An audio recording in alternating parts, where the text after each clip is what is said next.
Welcome. This is Danny Haiphong, and you are listening and or viewing a reading of my latest published article in Black Agenda Report, this time on October 27th, 2021. The article is titled, Taiwan Demonstrates That the American Empire is a Paper Tiger. Before I move on to the article, I would encourage you to subscribe to the YouTube channel. Black Agenda Report presents the left lens. I also encourage you, if you can, to subscribe to blackagendareport.com and to support me on Patreon at patreon.com/Danny Haiphong. Again, this is a reading of my latest published article on October 27th, 2021, titled Taiwan Demonstrates That the American Empire is a Paper Tiger. Mao Zedong often referred to U.S. imperialism as a paper tiger. This is truer today than it was in the mid-20th century when Mao frequently employed the phrase. No matter how bellicose the American empire becomes, its strength is more appearance than fact. Brutal violence and exploitation are thus signs of weakness, not legitimacy or credibility. The U.S.'s recent military maneuvers around the issue of Taiwan clearly signal a growth in the decay of the American empire. Taiwan has been a topic of conversation in the U.S. corporate media throughout the month of October.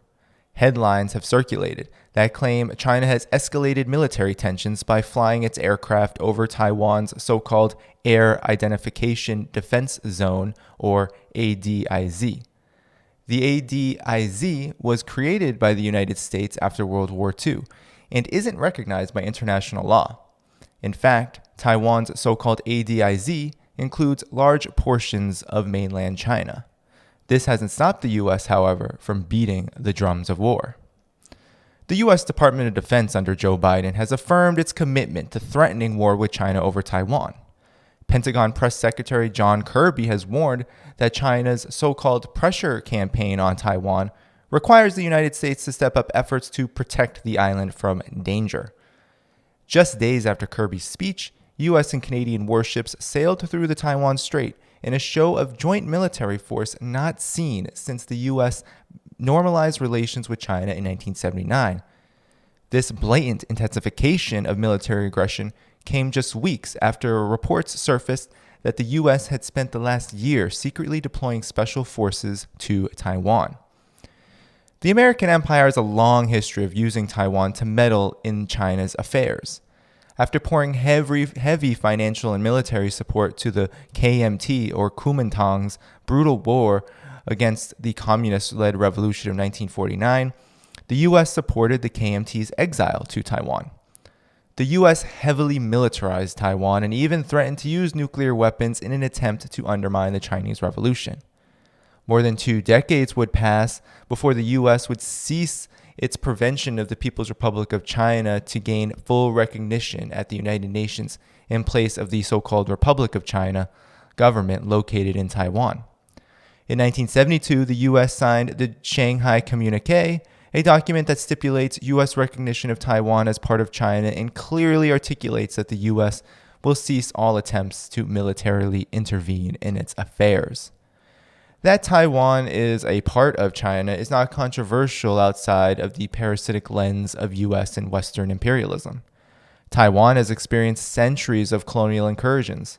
This includes a half-century of Japanese colonialism that ended only after Chinese resistance forces sacrificed more than 15 million people to win historic victories against fascism in World War II.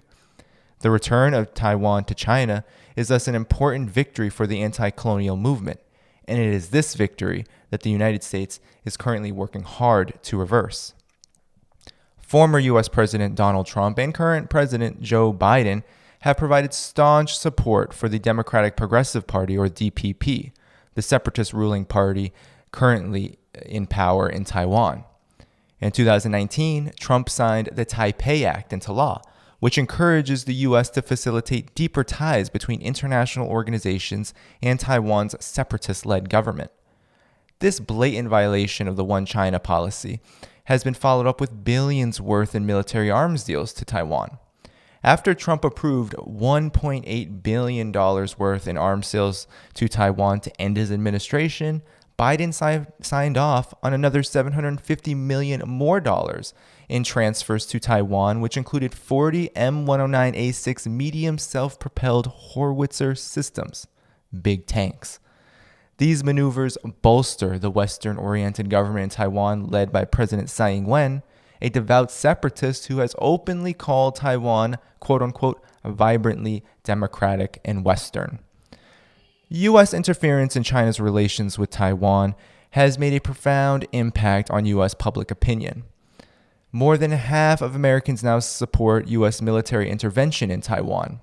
Of course, the poll conducted by the Chicago Council on Global Affairs added, quote, if China invades, end quote, to end the question for added anti-China effect. That the poll would promote the propaganda that China could invade its own province should come as no surprise. The Chicago Council on Global Affairs is funded in large part by the Pritzker Foundation. The Pritzker family and its enormous wealth derives not only from the Hyatt Hotel, but also from its deep connections to war profiteering and the CIA. Taiwan is the clearest manifestation of the U.S.'s agenda to reassert neocolonialism in the Asia-Pacific as a means to counter China's rise. However, attempts to bully China over Taiwan have no legitimate end goal. China will not bow down to claims that Taiwan is a so-called independent country, since no such thing is acknowledged by international law. The United States must think long and hard about escalating militarily with China. Despite an enormous shift of U.S. military resources to the Indo-Pacific Command, war strategists and profiteers alike would face heavy casualties in a direct confrontation with China's high-tech military armed with a nuclear deterrence. Unlike the First Cold War, the American empire is in precipitous decline. Economic immiseration is all the American empire has to offer the vast majority of humanity. U.S. military policy only facilitates death, destruction, and displacement. U.S. domestic politics are mired in stagnation and lack the capacity to address any fundamental problem facing the working class and oppressed. The paper tiger of American empire is being ripped apart by its own contradictions. Crisis is the only stable feature left remaining of the American empire's so-called dominance. China does not possess such problems. China's government has shown consistent respect for international law with regard to Taiwan. China's stable, prospering socialist system has eliminated extreme poverty and contained COVID-19. These achievements alone have gained the socialist model in China immense prestige with both the Chinese people and the people of the global south. Still, the American empire remains dangerous precisely because its desperation requires the escalation of a new Cold War that threatens to bring about a confrontation between two nuclear powers. Taiwan is but one piece on a chessboard designed by the United States to undermine China and the world from charting a course of history free from imperialist domination. Anyone who calls themselves the left would be foolish to follow the imperialist paper tiger into a trap of its own making with regard to Taiwan or any other feature of the U.S.'s new Cold War on China. Yet this is exactly what has happened.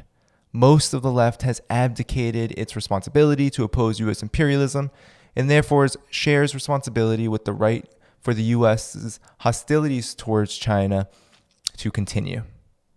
U.S. interference in China's affairs regarding Taiwan should thus be seen as an opportunity to reverse this dangerous course and place the demand for the U.S. to respect international law at the forefront of the movement. Thank you so much for listening to and viewing this reading of my latest published article in Black Agenda Report, published on October 27, 2021, titled Taiwan Demonstrates that the American Empire is a Paper Tiger. Please do subscribe to Black Agenda Report. Please do subscribe to this YouTube channel, Black Agenda Report Presents the Left Lens. And if you are able, support this work financially at patreon.com/Danny Haiphong and help sustain revolutionary, anti-imperialist, and socialist journalism. Thank you so much, and until next time.